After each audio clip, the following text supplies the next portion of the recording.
નમસ્તે મિત્રો, સ્વાગત છે તમારું મારી ચેનલ કુક વિથ કિલી ગુજરાતીમાં। તો આજે હું તમારી સાથે ઘઉંના લોટની મેથીવાળી સરસ મજાના ટેસ્ટની પૂરીની રેસીપી શેર કરીશ।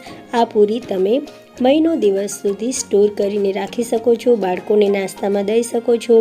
ચા, કોફી કે પછી સોસ સાથે આ પૂરી ખાવાની ખૂબ જ મજા આવે છે। તો ચાલો રેસીપી શરૂ કરીએ। તો અહીંયા મેં 3 વાટકી ઘઉંનો લોટ લીધો છે, જે આપણે રોટલી બનાવીએ છીએ તે જ લોટ છે આ। હવે આપણે તેમાં 1 ચમચી અજમો નાખી દઈશું, જેને હથેળીમાં મસળીને નાખીશું, જેથી તેનો સ્વાદ છે તે ખૂબ જ સરસ આવે આપણી પૂરીમાં। હવે આપણે 1 ચમચી જેટલું જીરું નાખી દઈશું, સાથે સાથે કસૂરી મેથી 2 ચમચી જેટલી તેમાં એડ કરી દઈશું। અને હવે આપણે એડ કરશું તેમાં તીખાનો ભૂકો। તો આ 2 ચમચી જેટલો તીખાનો ભૂકો છે। હવે સ્વાદ પ્રમાણે મીઠું એડ કરી દેવાનું અને હવે આપણે તેમાં તેલ એડ કરીશું। તો અહીંયા આપણે 4 થી 5 મોટી ચમચી તેલની ઉમેરવાની છે। તેલ ઉમેરવાથી આપણી જે પૂરી બનશે તે સરસ મજાની ફરસી બનશે। હવે આપણે સરસ રીતે બધી વસ્તુઓને મિક્સ કરી લેવાની છે। તો મુઠ્ઠીઓ વડે એટલું મોણ આપણે આ લોટમાં નાખવાનું છે। તો અહીંયા તમે જોઈ શકો છો કે લોટ સરસ રીતે હવે મિક્સ થઈ ગયો છે અને મુઠ્ઠીઓ પણ બંધાય છે લોટનું। તો મોણ તો પરફેક્ટ નખાઈ ગયું છે।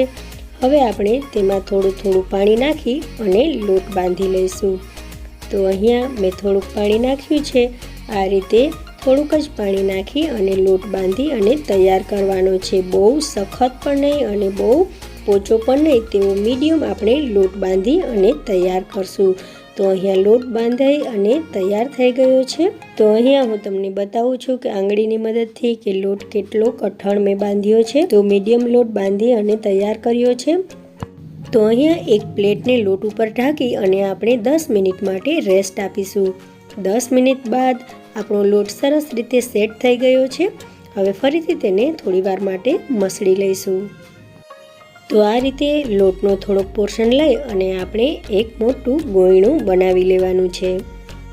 તો આ રીતે આપણે લોટમાંથી આ સાઈઝના ગોયણા બનાવી અને તૈયાર કરી લેશું। પાટલા ઉપર કોરો લોટ છાંટી અને આપણે રોટલી વણી લઈશું। તો અહીંયા રોટલી બની અને તૈયાર થઈ ગઈ છે।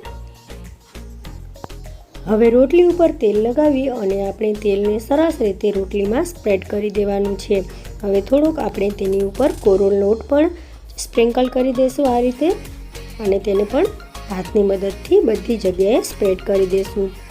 હવે આ રોટલીનો આપણે આ રીતે રોલ વાળી લેવાનો છે। તો ખૂબ જ સરળતાથી રોલ વળી જશે।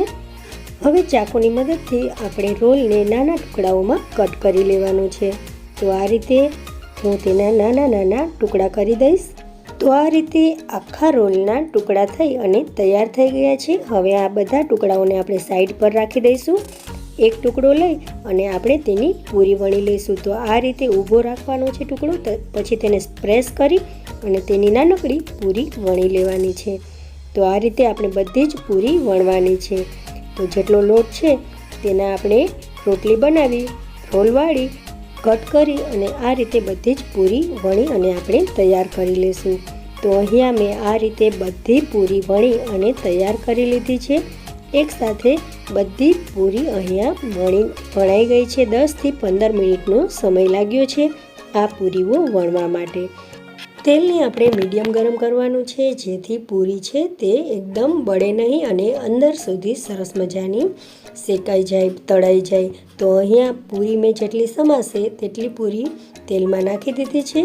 હવે આપણે નીચેનું પડ થોડુંક ક્રિસ્પી થાય પછી તેને જારાની મદદથી પલટાવી નાખીશું। ગેસની ફ્લેમને અહીંયા આપણે લો ટુ મીડિયમ રાખીશું। ધીમે ધીમે પૂરી અંદર સુધી શેકાઈ, તળાઈ અને એકદમ સરસ મજાની ક્રિસ્પી થાય ત્યાં સુધી તેને તળાવા દેવાની છે। પૂરીનો કલર પણ ધીરે ધીરે બદલાતો જશે। તો આ પૂરી એકદમ સરસ મજાની ક્રિસ્પી કરકરી બનશે। ખાવામાં પણ ખૂબ જ મજા આવશે।